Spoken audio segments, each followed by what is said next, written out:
It got so bad that my twin sister and I prayed that our mum would go to prison.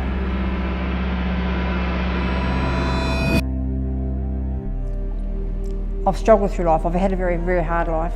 I lost my father at a young age, and that's where it all began. I stayed clean for a majority of their life. Then someone very close to me died. He died in a bike accident, and I lost it.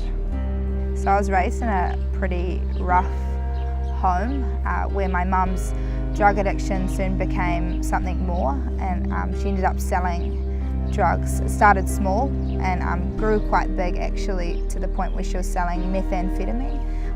Her business kind of brought a aroma of sadness and depression that soon grew in my heart and caused me to feel quite sad and quite alone. I have no hope.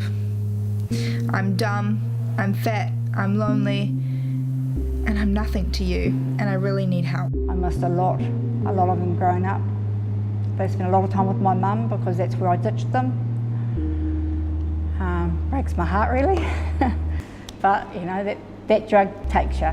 The depression kind of grew and grew to the point where everything that happened just kind of built meaning for what I was doing to myself. The Munggal mob is very high up in Hawke's Bay. If you're going to sell drugs, you've got to sell for them or you don't sell at all. I did think about giving up, I did think about quitting, but that drug takes you. That was the worst part of it. There was things that they made me do, or the hidings I got for not selling enough or not meeting my targets. And I put my kids through the ringer. Remember the day they came knocking on the door? Morgan yelled out, "Mum, it's the cops!" And I tell you something, I thought it was a Munggal mob. So when she said it was the cops, it was the biggest relief in my entire life. It was over. The cops were about to bust me, and I couldn't be happier. When I first met Morgan, she was really dark. She would shy away from everybody. And I guess there were a select few that she actually talked to back then about that sort of deep stuff. I remember it took months and months for her to stop self-harming and just giving it all to God. But in the end she got there, which was the big thing. And that's where I found this church community that kind of showed love in a way that I had never seen it before. It kind of filled the pieces that were missing in me, everything that had been taken and destroyed to make me feel so depressed and alone had been filled up with these people and the love that they showed me.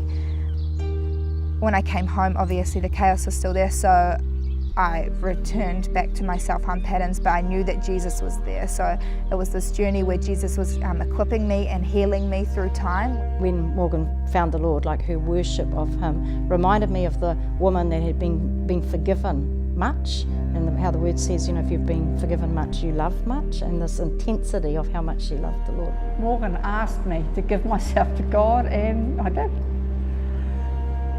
And I've never looked back. There's a song that pulled me through the worst times when I was locked up. It's a song by Celine Dion, Because You Love Me. And that's what brought me to God, was that song. Because prison isn't easy. Being away from my kids killed me. But I fought hard to come home to them. And it's all because God loves me. I felt there was nothing left for me. I'd lost everything. And when you get in that kind of situation, it feels hopeless. Everything feels hopeless, but it's not hopeless.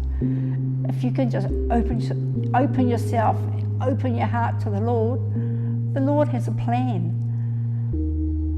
And I believe that plan. He has brought me here. I'm alive. I have great kids. they have overcome every obstacle that I put in front of them. I've got a great job and I've been clean 5 years and there's no looking back for me.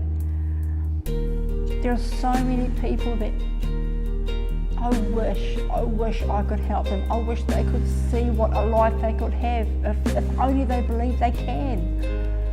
I didn't believe that I could. The Lord told me I could.